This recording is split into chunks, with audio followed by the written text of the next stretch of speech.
अस्सलाम वालेकुम viewers, I am Hina Mahjabeen. I hope you all will be fine. हम study कर रहे हैं सेकेंड ईयर की कंप्यूटर साइंस की बुक, जिसका है chapter number 8 getting started with C. So lecture start करने से पहले अगर आप मेरे चैनल पर न्यू हैं तो please subscribe my channel, bell icon को भी ज़रूर क्लिक कीजिएगा, लाइक भी कीजिएगा और शेयर भी कीजिएगा। Okay, let's start today's lecture. Okay, today we have to learn about discuss some debugging features of Turbo C++। Debugging के बारे में मैंने आपको लास्ट प्रीवियस लेक्चर में बताया था कि बग कहते हैं आप एरर्स को जो कि प्रोग्राम्स में अकर होते हैं, और इन एरर्स को फाइंड करना यानी डिटेक्ट करना और रिमूव करने के जो प्रोसेस यूज़ होता है, इस प्रोसेस को हम कहते हैं डिबगिंग। अब टर्बो C++ है, डिफरेंट फीचर्स प्रोवाइड करती है, यानी आप डिबग कर सकते हैं अपने प्रोग्राम्स को। ये स्टेप्स जो प्रोवाइड करती है हम वन बाय वन इसमें स्टडी करेंगे, और लास्ट में हमने पढ़ना है structured and unstructured programming languages में difference. So first of all हम देख लेते हैं कि टर्बो C++ कौन से डिबगिंग फीचर्स प्रोवाइड करती है। इसके बारे में मैं आपको लास्ट में टर्बो C++ ओपन करके ये दिखा भी दूंगी functions. Okay, let's start. Turbo C++ provides many useful debugging features. The debugging features of Turbo C++ are available in debug menu. यानी debugging जो features हैं वो debug menu में हैं। Some important debugging features of Turbo C++ are as follows. First is single stepping, जैसा कि नाम ही suggest कर रहा है, single यानी one। सिंगल स्टेपिंग ये भी एरर्स फाइंड करने के लिए यूज़ होता है जब आप कंपाइल कर लेते हैं। ठीक है, आपका प्रोग्राम सक्सेसफुली कंपाइल हो गया, लेकिन समटाइम्स ऐसा होता है कि वो एग्जीक्यूट नहीं होता। ठीक है, अब जैसे लॉजिकल एरर है तो कंपाइलर एरर्स डिटेक्ट नहीं करता, तो वो अनएक्सपेक्टेड एरर्स देता है। ठीक है, तो या रॉन्ग रिज़ल्ट दे देता है। तो आप क्या है, किस तरीके से अपने जो एरर्स हैं वो फाइंड कर सकते हैं, तो ये है सिंगल स्टेपिंग।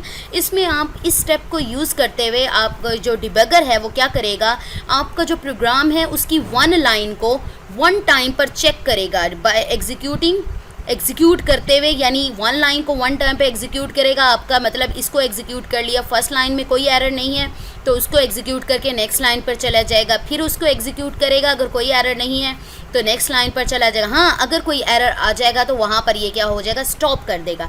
इससे क्या फ़ायदा है, जो प्रोग्रामर्स हैं उन्हें एग्जैक्ट प्लेस पता चल जाएगी एरर्स की, कि हमारा एरर आया कहाँ पर है।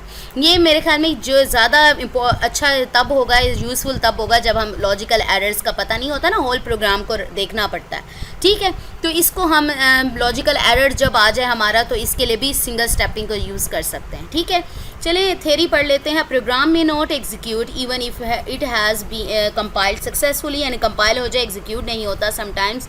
The debugger provides the facility to find errors by executing one line of a program at one time, यानी वन बाय वन एग्जीक्यूट करेगा लाइन को, वन टाइम पर वन लाइन को। ठीक है, it enables the programmer to detect the exact place of the error, यानी programmer को exact place पता चल जाएगा कि कहाँ एरर आया।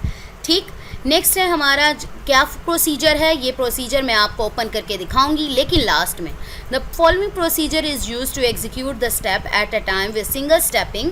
इसमें आपने क्या करना है, जब टर्बो C++ का IDE जो इंटीग्रेटेड डेवलपमेंट एनवायरनमेंट है, एडिटर ओपन करेंगे, उसमें रन होता है टैब यानी menu.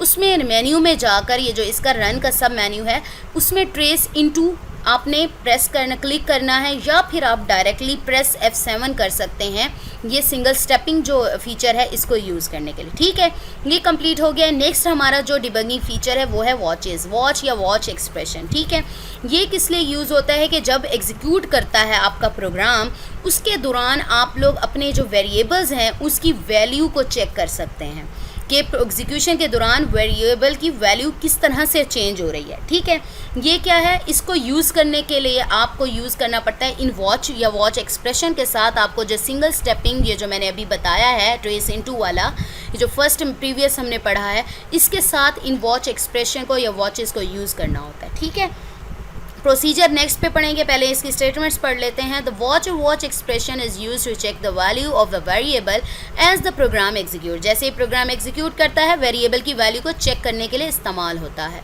It indicated how the values of variables change during program execution, यानी प्रोग्राम एग्जीक्यूशन के दौरान वेरिएबल की वैल्यूज़ किस तरह से चेंज होती हैं। It is normally use in combination with single stepping. Single stepping ये वाला ये जो प्रोसेस है इसके साथ यूज़ होते हैं। चलें जी, इसका प्रोसीजर क्या है, कैसे आप अप्लाई कर सकते हैं। The following procedure is use to use the watch और वॉच एक्सप्रेशन। फर्स्ट आपने क्या करना है, जैसे कर्सर है, कर्सर पता है ना, ये जो एरो सा बना हुआ है, आपने उस वेरिएबल पर ले जाना है जिसको आप चेक करना चाहते हैं ड्यूरिंग एग्जीक्यूशन। उस वेरिएबल पर ले जाएं, उसके बाद आपने जाना है डिबग मेन्यू में। डिबग मेन्यू में होगा फीचर है ये वॉचेस, ठीक है।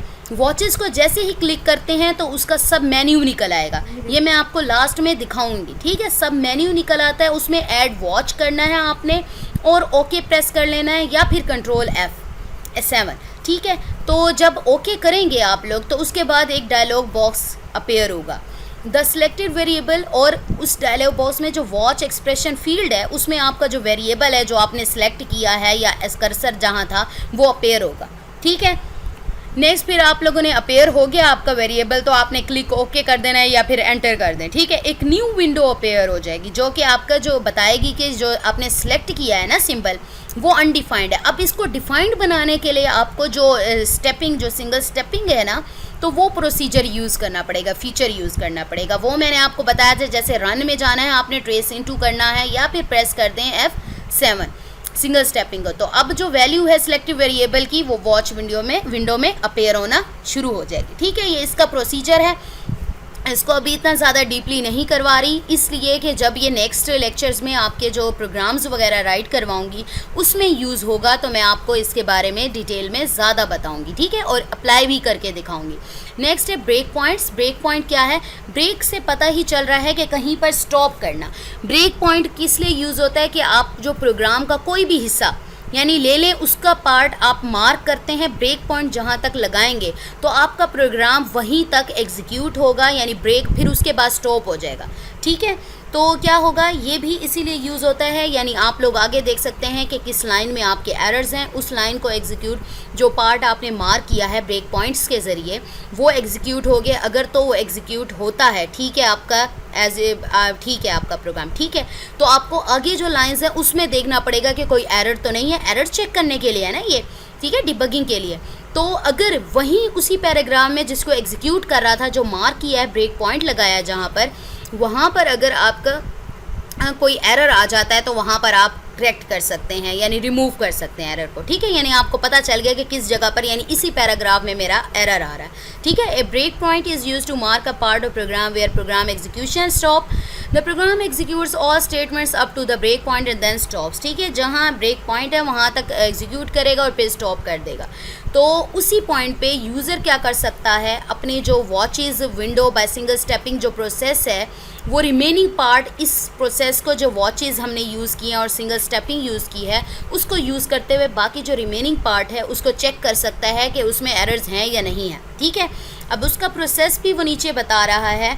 The following procedure is use to insert a break point in the program. कैसे कर सकते हैं आप लोग, क्या करना है, सेम उसी तरह से वहाँ पर कर्सर प्लेस करें उस लाइन पर जिस पर आप लोग ब्रेक पॉइंट इंसर्ट करना चाहते हैं, फिर आपने जाना है डिबग टूल ब्रेक पॉइंट और प्रेस कंट्रोल F8 करना है, यानी शॉर्ट की भी यूज़ कर सकते हैं या फिर आप डिबग मेन्यू में चले जाएं, टूगल ब्रेक पॉइंट में अभी आपको शो करवाती हूँ, ठीक है। Break point will be inserted and the line will be highlighted. जिस लाइन पर ब्रेक पॉइंट लगाएंगे वो ब्रेक पॉइंट इंसर्ट हो जाएगा और वो लाइन हाईलाइट होना शुरू हो जाएगी, ठीक है। नेक्स्ट है हमारा इवैल्यूएट मॉडिफाई विंडो। ये भी एक तरह से डिबगिंग फीचर है, ये भी मॉडिफाई करता है, इवैल्यूएट करता है। आप लोग क्या करेंगे, ये फीचर भी डिबग में आई थिंक आता है, तो इसको क्या है, ये भी वेरिएबल की वैल्यू चेंज करने के लिए यूज़ होता है ड्यूरिंग एग्जीक्यूशन। ये तब यूज़फुल होता है जब यूज़र सिंगल स्टेपिंग यूज़ कर रहा हो, ठीक है ना, 1 by 1। तो इसमें क्या होता है, और सिंगल स्टेपिंग यूज़ करते हुए वेरिएबल की वैल्यू चेंज करना चाहता हो, ठीक है। जो वेरिएबल है उसने चेंज करना है वो उसमें चेंज कर लेगा। और इसका प्रोसेस क्या है, डिबग में जाना है, evaluate modify, new window will appear 3 fields, ठीक है। एक में आप बताएंगे जो वेरिएबल जैसे फाइंड करते हैं, सर्च करेंगे, ठीक है। ओके, इसको पढ़ लेते हैं। तो evaluate modify window is use to change the value of variable during program execution. It can be useful if the user is single stepping the program and want to change the value of certain variable. The following procedure is used to use the evaluate modify window. Select debug में evaluate modify. A new window will appear with 3 fields. 3 fields के साथ appear होगी.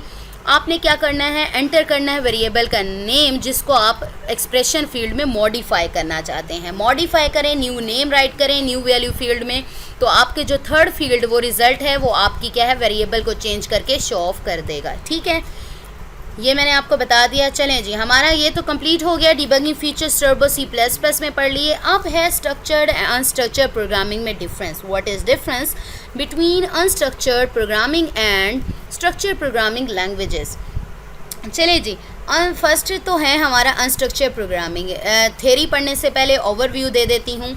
Unstructured programming में क्या है, आप एक programme right करते हैं, एक ही प्रोग्राम में आप सारा जो प्रोग्राम है बस राइट कर देते हैं, इसमें पार्ट्स वगैरह में डिवाइड नहीं करते। ठीक है, यानी पूरा का पूरा लॉजिक एक ही सिंगल मॉड्यूल, एक ही सिंगल फाइल में, मॉड्यूल यहाँ फंक्शन कह लें या पार्ट में कह लें, मैं यहाँ पर कह देती हूँ एक फ़ाइल, आप प्रोग्राम पूरा राइट करते हैं। देखिए डिफरेंट आप प्रोजेक्ट्स होते हैं, बहुत बड़ा प्रोजेक्ट यानी बहुत बड़े प्रोग्राम्स भी होते हैं, यानी पूरी की पूरी वेबसाइट्स होती हैं, सपोज कर लें। ठीक है, पूरी की पूरी वेबसाइट आपने बनानी है, उसका जो डेटा है आप लोग एक ही फाइल में, पूरी वेबसाइट का जो कोडिंग किया है आपने एक ही फाइल में कर दें। क्या है ये? ठीक है, इसे कहते हैं हम अनस्ट्रक्चर प्रोग्रामिंग। और अनस्ट्रक्चर प्रोग्रामिंग का जो लॉजिक है, इसमें क्या होगा, ये प्रोग्राम जो है एरर प्रोन होते हैं, यानी एरर की गुंजाइश ज़्यादा होती है, यानी एरर का बायस बनते हैं। इनको अंडरस्टैंड करना, मॉडिफाई करना और डिबग करना भी मुश्किल होता है। देख लें आप, जब एक ही जगह पर आप सारा का सारा डेटा कोडिंग लिख देंगे तो उसको डिफरेंट टाइप्स के एरर्स हो सकते हैं, डिफरेंट टाइप्स की फंक्शनैलिटीज़ होती हैं, फंक्शंस कॉल करने होते हैं, तो देखने से भी आंखें जो बंद हो जाएंगी, भाई इतना ज़्यादा कोड किया हुआ है। ठीक है, तो इसे क्या है, एरर्स भी ज़्यादा होंगे। ठीक है, मुश्किल से समझ आएगा, मॉडिफाई नहीं कर सकें। अच्छा जी, ये तो हो गई अनस्ट्रक्चर प्रोग्रामिंग। ठीक है, यानी एक ही फाइल में, एक ही मॉड्यूल के तौर पे आपने अपना प्रोग्राम का लॉजिक राइट कर दिया। अब स्ट्रक्चर प्रोग्रामिंग में क्या होता है, सपोज करें आपकी एक वेबसाइट है, उसमें आप क्या करते हैं, डिफरेंट फाइल्स में डिवाइड कर देते हैं, यानी पूरी वेबसाइट, पूरे प्रोग्राम का जो लॉजिक है उसको डिफरेंट फाइल्स में, डिफरेंट मॉड्यूल्स, पार्ट्स में डिवाइड कर देते हैं। तो ये क्या होता है, आपका वर्क मैसी भी नहीं होता, और आप एक मेन फाइल है उसके पार्ट्स बनाए ना आपने, मेन फाइल में आप सिर्फ उसके जो फंक्शंस के नेम हैं वो ही कॉल कर लें, और उसकी जो फंक्शंस के नेम और उसकी जो आपने प्रोग्रामिंग की है वो डिफरेंट पार्ट्स में है, तो कॉल भी कर सकते हैं, इजी है। अब ये आपका वर्क क्या हुआ, मैसी भी नहीं हुआ, यानी आपको मुश्किल से भी नहीं है। आप जो फंक्शन कॉल करते हैं उसके बारे में एरर मैसेज आता था, आप तो उसी फाइल में चले जाएं और एरर्स रिमूव कर दें। ठीक है, तो वो इजी हो जाता है, बजाय इसके कि आप एक ही फाइल में अपना पूरा वर्क मैसी कर दें, यानी समझ भी ना आए आपको। ठीक है, तो इसे कहते हैं स्ट्रक्चर प्रोग्रामिंग, जिसमें आप लोग अपने पूरे प्रोग्राम के लॉजिक को डिफरेंट पार्ट्स या मॉड्यूल्स में डिवाइड कर देते हैं, और अगर मेन जो मॉड्यूल है, मेन पार्ट है, फंक्शन है, उसको अगर चाहिए हो, यानी जो उसके सब मेन्यूज़ हैं, सब मॉड्यूल्स हैं, तो वो उसको सिर्फ कॉल कर लेता है। ठीक है, वहाँ से कॉल कर लेता है। ठीक है, इससे क्या होता है, एरर्स भी कम आते हैं, डिबग करना भी इजी होता है, और इजीली आप लोग इसको अंडरस्टैंड कर सकते हैं। जबकि अनस्ट्रक्चर प्रोग्रामिंग में पूरा का पूरा लॉजिक एक ही प्रोग्राम में एज ए प्रोग्राम यूज़ होता है। ठीक है, चले मैं इसकी थ्योरी पढ़ देती हूँ। Unstructure programming language, in unstructure programming languages the entire logic of the program is implemented in a single module और फंक्शन, यानी सिंगल मॉड्यूल यूज़ होता है। द पार्ट्स मॉड्यूल, पार्ट को भी कहते हैं, पीस ऑफ प्रोग्राम कह सकते हैं। The programs written in these languages are error prone, यानी एरर की वजह बनते हैं। Difficult to understand, modify and debug, यानी अंडरस्टैंड करना मुश्किल होता है, मॉडिफाई एंड डिबग करना भी। इसके बारे में मैं बता चुकी हूँ, मॉडिफाई यानी चेंज करना। ठीक है, स्ट्रक्चर प्रोग्रामिंग लैंग्वेज क्या है, in structure programming languages the entire logic, entire कहते हैं मुकम्मल, तमाम, logic of the program is divided into a number of small modules और फंक्शंस, यानी छोटे छोटे पार्ट्स में डिवाइड कर देते हैं या फंक्शंस में। Each module is a piece of code that implements a different functionality, हर मॉड्यूल की अपनी डिफरेंट फंक्शनैलिटी होती है। The main module calls other modules when they are needed to execute करने के लिए ज़रूरत हो तो वो उसमें से कॉल कर सकते हैं, यानी जो फंक्शन डिफाइन करवाया आपने मॉड्यूल्स में तो उसका नेम यूज़ कर सकते हैं आप। It is a modular method of typing writing program, modular way यानी डिफरेंट पार्ट्स में डिवाइड करने वाला। It is an easy and simple technique to write programs, ये सिंपल भी है और ईजी भी है। The programs written in these languages are easy to understand, modify and debug, obviously ये सारा इजी होंगे। There is also a less possibility of errors in the programs, यानी एरर्स की पॉसिबिलिटी होना, यानी कम एरर्स होंगे, यानी पॉसिबिलिटी है कि आपके एरर्स कम हो। अगर आ भी जाते हैं तो आप इसीलिए उसको रिमूव कर सकते हैं और डिटेक्ट भी हो जाते हैं। ठीक है, आज का लेक्चर कंप्लीट हो गया। हमने स्टार्ट में पढ़ा जो डिबगिंग फीचर्स हैं जो टर्बो C++ प्रोवाइड करता है वो पढ़े। फर्स्ट है हमारा single stepping, then watches, then हमने पढ़ा ब्रेक पॉइंट्स एंड लास्ट पढ़ा इवैल्यूएट मॉडिफाई विंडो। उसके बाद हमने डिफरेंस पढ़ा structure programming and unstructure programming, जो कि बेस्ट है स्ट्रक्चर प्रोग्रामिंग लैंग्वेजेस। ओके, आज का लेक्चर तो हो गया कंप्लीट। अपनी दुआओं में याद रखिएगा, अपना ख्याल रखिएगा। टेक केयर, अल्लाह हाफिज़।